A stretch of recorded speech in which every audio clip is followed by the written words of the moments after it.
how to use crystals for energy protection. This is a really powerful guide to do that. And crystals, I love them because they can make your life easier if you know what they're for and how to use them. So crystals have different purposes. Some of them are for protecting through absorption of negative energy. Some of them are protecting by raising the vibration of the room. Some of them are protecting by just clearing all the negativity that is absorbed, right? So when it comes to crystals and protection, darker crystals are the best. So it's smoky quartz, it's dark tourmaline, it's all the dark crystals that what they do is when you have them, when you're wearing them, they're in your room, they absorb negative energy, and they absorb negative energy so that you don't have to. Crystals also get full, and when they're full, it can kind of do the opposite effect where it's overflowing negative energy and now you're affected by it. And that's why it's super important to also clear crystals. You can clear them by putting them under the sunlight or the moonlight, or making sure they're in an area of your room to where the sunlight or the moonlight hits naturally so you don't have to worry about bringing them out there. There's a lot of practices you can do that. You can put them under salt water. You can also, my favorite one is having crystals like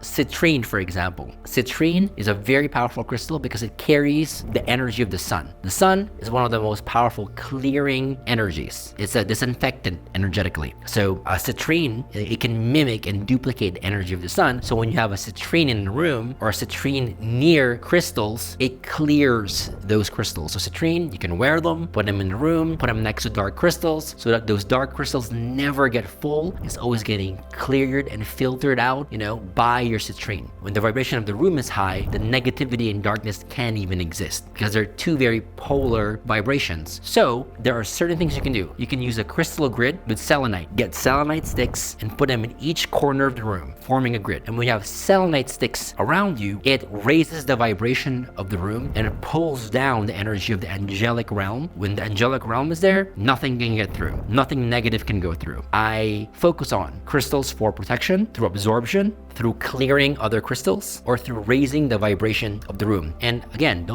crystals also have their own consciousness. So don't forget, you can be grateful for them. You can program them. You can literally be like, thank you so much for protection with these crystals. Can you please program them to clear this room or to protect me from anything negative, anything lower level? Please protect me. Please raise the vibration of the room. And you can program crystals through intention as well. And it's very powerful when you also add gratitude with it. Crystals, let me tell you, they change your life and make it easier, and it's fun. It's fun once you start learning how they work. You start feeling the effects that they have on your body and on your life.